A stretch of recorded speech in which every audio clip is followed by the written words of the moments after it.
Up Gunners!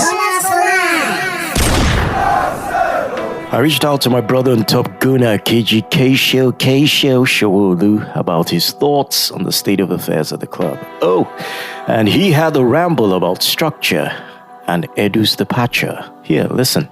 It's funny, the way I see it, I think there's a lot of coincidence in what is happening with us right now as a football club.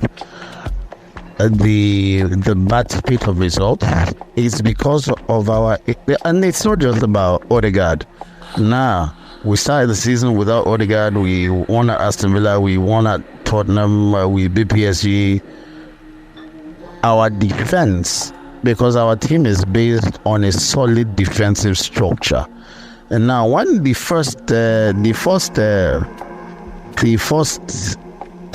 starting defender doesn't play, then the one that is supposed to back up the starting defender does not play, and it spreads across the defense line, and these things are happening throughout the game. You cannot win games because it's about structure.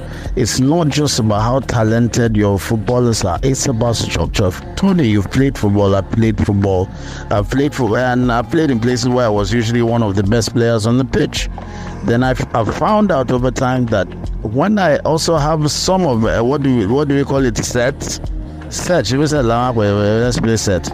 I found out that when I play with some of the best players on the pitch, then we're like 60% the best players on the pitch. It doesn't really work well. It never really worked well because we do not perform to the level that we're supposed to be because we're too comfortable about beating the opposition.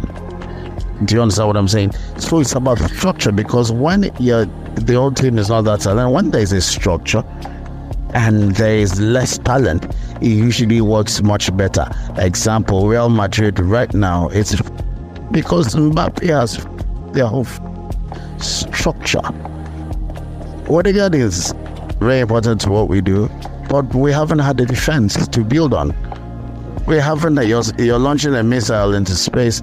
If the foundation, the launch codes and everything is not well, the rocket will crash before it even gets close to the atmosphere. That's what we're going through now. So it is not that we are in that bad a situation. It's just because we are riddled with injuries. I predicted that Bournemouth will beat Man City because Man City is injury-wise. These are human beings, and these Premier League clubs are not playing either. So that's for our performance on the pitch, which can still be connected to this Edu thing. Edu and Arteta have always looked like the Batman and Robin. They look perfect together. Everything. And when you look at what they have achieved so far together, or claiming to be together, or while the optics show that they're together, it's been brilliant. So I haven't seen any reason why Edu would want to leave. And this thing you said about how it might be that he has a power tussle with Arteta. Arteta looks like somebody that might eventually get really arrogant and all, and because he's had too much power and is working too much for him. So according to Kshow, it's clear that the club's struggles aren't just about individual talent. They stem from a lack of structure that has become painfully obvious, especially with key players missing. Starting the season without Odegaard seemed like a manageable setback when we pulled off those impressive wins against Aston Villa, Tottenham, and even PSG. But as injuries piled up, it's like our defensive foundation crumbled, leaving us fully exposed. Our defensive setup is shaky, and it doesn't matter how talented the players are if they can't function cohesively. The defense needs to be a unit, and when backups are out, it causes a ripple effect that destabilizes the entire team. He also touches on an important point about comfort levels among players. When you have a mix of talent but lack the right environment or motivation, it can lead to complacency. Struggling because their star players are disrupting the system instead of fitting into it. And then there's the Edu and Arteta dynamic. Kshow makes a compelling observation about their relationship. Like Batman and Robin, they've seemed perfectly aligned in their mission. But with whispers of a power struggle, it raises questions about whether that partnership could withstand the pressure eventually. With Edu gone now and Arteta's growing power, which might lead him down the path of arrogance, things could adversely affect team morale and cohesion. It's not all doom and gloom, Sha. Injuries will heal, and if we can get back to a solid structure, there's potential for a turnaround. The club needs to reassess, and perhaps this is a wake-up call to reinforce the foundations of our game, ensuring that when key players return, we have the system in place to maximize their impact. Edu Gasper's exit from Arsenal is a significant moment in the club's evolution, marking the end of an era that has seen substantial progress both on and off the pitch. As director of football, Edu has been instrumental in shaping the squad, revitalizing the club's identity, and steering Arsenal back toward the top of the Premier League. With his departure, there are critical tasks that the new director must tackle to ensure the club's momentum continues. First on the agenda will be the contract situations of key players. Jorginho and Thomas Partey are both set to see their contracts expire in 2025, and their futures need to be clarified soon. Decisions will have to be made regarding their potential extensions, especially considering Partey's fluctuating form and Jorginho's contributions, which could be impacted by their roles in the squad. The new director must prioritize these negotiations to maintain stability in midfield. Next, the new sporting director will need to reassess Arsenal's goalkeeping situation. With David Raya stepping in as the clear number one, the absence of a solid backup following Aaron Ramsdale's exit poses a dilemma. Edu's efforts to secure a permanent signing fell short, leading to a temporary solution with Neto. The next director must not only find a reliable second-choice goalkeeper, but also plan for the future of this position to avoid similar issues down the line. And finally, addressing the striking options is crucial. Edu made strides in bringing in versatile players, but the search for a prolific striker has been an ongoing challenge. The likes of Gabriel Jesus have shown flashes of brilliance, but haven't consistently delivered the cutting-edge Arsenal needs up front. The new director must prioritize this area to give Mikel Arteta the attacking firepower required to compete at the highest level. The coming months are pivotal for Arsenal as we navigate this transition. The successor to Edu Gasper will not only have to uphold the progress made, but also set a vision for future success. The club's aspirations hinge on smart decisions in the transfer market, and the fans will be eagerly watching to see how this new chapter unfolds.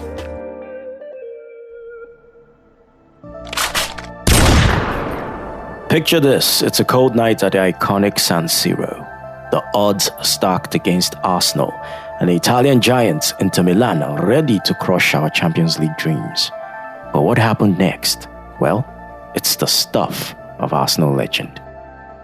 Back in 2003, we walked into the San Siro with our heads down but our spirits high.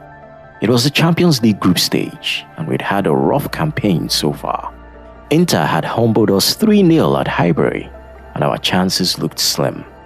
They had Adriano, Vieri, absolute monsters up front. But that night, we saw something extraordinary. The world saw something extraordinary. Thierry Henry took the stage like he owned Milan. His first goal was pure class, slipping past defenders and slotting it home. But he wasn't just content with one. It was as if he decided to rewrite Arsenal's European history that night. A total of 5 goals went past Todo, and the crowd went silent. Ljungberg, Edu, and Perez joined the party, each goal more stunning than the last. Arsenal had turned the game that was supposed to be impossible into a San Siro demolition job. When the final whistle blew at 5-1, we hadn't just won the game. We'd announced Arsenal as a European force, and every fan there knew it. That night is still a beacon, a reminder of what the Gunners can do on the grandest stage. Tonight, we face Inter Milan in the Champions League, and our captain Martin Odegaard is back on board. He's been in full training, and though it's a bit earlier than expected, Mikel Arteta has confirmed he traveled with the squad. I've seen the pictures, I've seen clips. Martin's presence could be the difference in midfield tonight, as we'll be missing Declan Rice, who is still recovering from a foot injury he picked up against Newcastle. With Odegaard back in the mix and the squad geared up for a fight at San Siro, this game is set to be a thriller. Fingers crossed, 3 points to the Arsenal.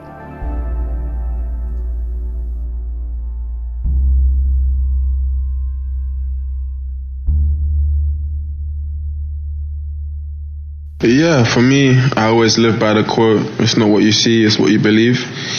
But at the same time, it's important to not be delusional. And in this case, I don't think it's delusional to believe. If you look at our squad, the quality we have, the players we have, and at the same time, we're only in November, so I don't think I've lost any belief. I don't think anyone in the change room has either. That's a wrap for today's episode of Up Gunners, and I hope you enjoyed delving into the world of Arsenal Football Club with me, Tony Doe. Don't forget to subscribe to stay up to date with all future episodes. If you have any thoughts, questions, or suggestions, feel free to reach out to me at upgunnerspodcast@gmail.com. upgunnerspodcast@gmail.com. I'm active on Twitter as well at upgunnersng, active on Facebook at upgunnersng. We're also on Instagram at upgunnersng. Until next time, keep the gunner spirit alive, and remember, Up Gunners!